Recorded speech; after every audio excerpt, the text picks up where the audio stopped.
अभी तक डोरेमोन की 44 मूवीज रिलीज हो चुकी हैं और आज मैं बताऊंगा उन मूवीज में से जो भी मेन विलन थे उनमें से कौन सा विलन ज्यादा स्ट्रॉन्गर था। मतलब कि मैं आज बात करने वाला हूं top 10 strongest villain in Doraemon और ये मेरा ओपिनियन है और मेरा ओपिनियन बाकी सब क्रिएटर से जो भी वीडियोस हैं यूट्यूब के सबसे अलग है। तो आज शुरू करते हैं और अगर इसमें कोई गलती होगी तो कमेंट में जरूर बता देना, मगर मुझे नहीं लगता कोई गलती होगी। तो स्टार्ट करते हैं। स्टार्ट करने से पहले वीडियो को लाइक करके चैनल को जरूर सब्सक्राइब कर देना। तो नंबर 10 पर है डियाब्लो गो। ये हमें देखने को मिला था डोरेमोन की मूवी नोबिता चला चांद पर और ये एक एआई खतरनाक रोबोट था जो एक कागोया प्लान पर रहता था और ये अर्थ पर हमला करके अर्थ पर कब्जा करना चाहता था, मगर फिर डोरेमोन नोबिता के दोस्तों ने इसे बहुत मुश्किल से सामना करके इसका हरा दिया। 9 पर है मोआ। ये हमें देखने को मिला था डोरेमोन की मूवी नोबिता की यूनिवर्स यात्रा में और ये लोगों के माइंड को वश में कर सकता था और ये एक इमोर्टल भी था और इसने वहां के कमांडर के माइंड को कंट्रोल में कर लिया था और उसकी मदद से अर्थ को डिस्ट्रॉय करना चाहता था और पूरी लाइफ को भी डिस्ट्रॉय करना चाहता था, मगर इसके दोनों ही प्लान नाकाम हो गए क्योंकि डोरेमोन नोबिता के और उसके दोस्तों ने इसके मिलकर प्लान को नाकाम कर दिया और ये बाद में मर चुका था।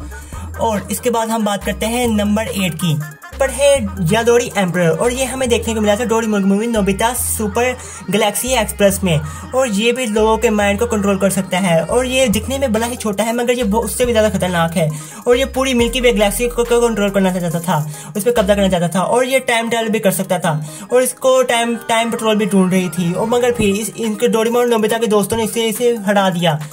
और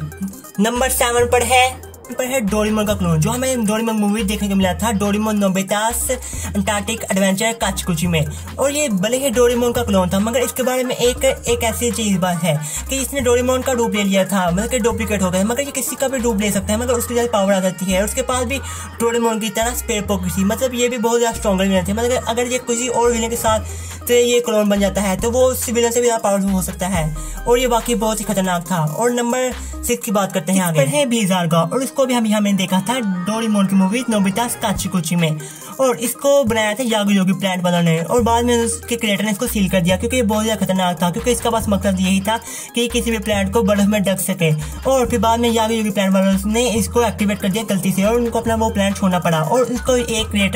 क्रिएचर यहाँ अर्थ में भी था और वो भी गलती से एक्टिवेट हो गया था और उसको बस रोका जाना था बस एक गोल्डन रिंग से और फिर बाद में नोबिता ने और डोरेमोन के दोस्तों ने जैसे इसको रोका आपने देखा, इसलिए इसको मैंने नंबर 6 पे रखा है, ये भी बहुत स्ट्रॉन्गर है। और नंबर 5 की बात करते हैं पर है मेकाटोपिया का आर्मी लीडर जो कि मेरी और आपकी डोरेमोन की फिर movie Nobita steel to war में हमें देखने को मिला था और उसके पास बहुत बड़ी आर्मी थी रोबोट और ये बहुत ज्यादा स्ट्रॉन्गर था और डोरेमोन नोबिता के दोस्तों को इसको लाने में बहुत ज्यादा मुश्किल आ रही थी, इसलिए उनको पूरा पास्ट बदलना पड़ गया और फिर यहाँ पे सब कुछ सही हो जाता है मगर उनके जो दोस्त होते हैं वो भी गायब हो जाते हैं। और उसके बाद जब उनका हमें एंड में दिखाया जाता है उनके रिरुरू और पिप्पो को, उसके बाद डोरेमोन के फैन इसको पार्ट 2 का आने का इंतजार कर रहे हैं मगर इसका अभी तक पार्ट 2 का नामो निशान नहीं है। और अब नंबर 4 पर है टाइटाई ओडोरोमी जो हमें देखने को मिला था डोरेमोन की movie Nobita three magical swordsman में जो कि बहुत ही ज्यादा मिस्टीरियस मूवी है डोरेमोन की अभी तक और इसमें ये भी कैरेक्टर बहुत ज्यादा मिस्टीरियस था और इसका एक और साथी था टोरियो और वो भी बहुत ज्यादा मिस्टीरियस कैरेक्टर था और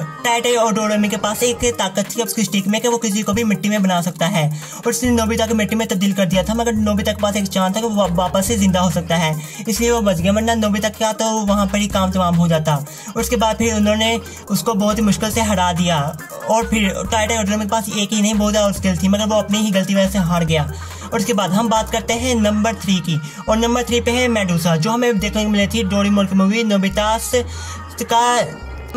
डोरेमोन की मूवी नोबिता जादू मंदिर का जहन्नुम में और ये बहुत ही ज्यादा ताकतवर थी जिसने डोरेमोन नोबिता को मिट्टी में मतलब के स्टैचू में तब्दील कर दिया था और इसकी बैक स्टोरी के बारे में आपको सबको पता ही होगा। और हम नंबर 2 की बात करते हैं और नंबर 2 में भी वही कैरेक्टर है जो इसी मूवी में था जो कि डीमन लॉर्ड है और ये भी बहुत ज्यादा पावरफुल कैरेक्टर था और बस जिसकी एक ही कमजोरी थी कि उसका हार्ट, और आपको पता है इसका हार्ट कौन सा था और उसको डोरेमोन के और नोबिता के दोस्तों ने मिलकर इसको हरा दिया था। और अब हम नंबर 1 की बात करते हैं। अभी तक आप लोग सोच ही रहे होंगे कि अब तो बस सब कैरेक्टर मैंने रिवील कर दिए हैं जो पावरफुल थे और अभी तक आपको दिमाग में कोई ऐसा कैरेक्टर नहीं आया होगा कि पावरफुल हो, मगर मैं आपको बता दूं जो डोरेमोन की इस मूवी आई थी डोरेमोन नोबिता आर्ट मिलिटेयर जब तक हिंदी में नहीं आई उसमें एक कैरेक्टर रिवील किया गया है जो बहुत ही ज्यादा पावरफुल है और उसका नाम है इजिरी और इसके पास बहुत ज्यादा पावर्स हैं और उसके पास मैं आपको एक ही पावर बता सकता हूँ अभी, वरना अगर मैं दूसरी पावर बताऊंगा तो ये स्पॉइलर हो जाएगा आप सबके लिए। तो उसकी एक पावर है वो किसी को भी स्टैचू में तब्दील कर सकता है, मतलब वो स्टैचू में तब्दील कर सकता है।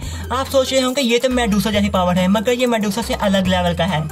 और इसके पास ये पावर है, वो किसी को रंग को छीन सकता है, मगर जब ये किसी के रंग को छीनता है फिर वो तब्दील हो जाता है स्टैचू में नहीं है। मगर पहले आपको इसके मूवी को देखना चाहिए, जिसको मैं अगले हफ्ते एक्सप्लेन करके साथ अपने यूट्यूब चैनल पे अपलोड करूँगा। मगर आपको मुझे भी सपोर्ट करना होगा, मतलब इसके लाइक करें, चैनल को जरूर सब्सक्राइब करना, और मैं इसके बारे में आपको बहुत ज़्यादा बताऊँगा कि ये क्यों पावरफुल है। और अभी तक बस इतना ही, तब तक के लिए बाय।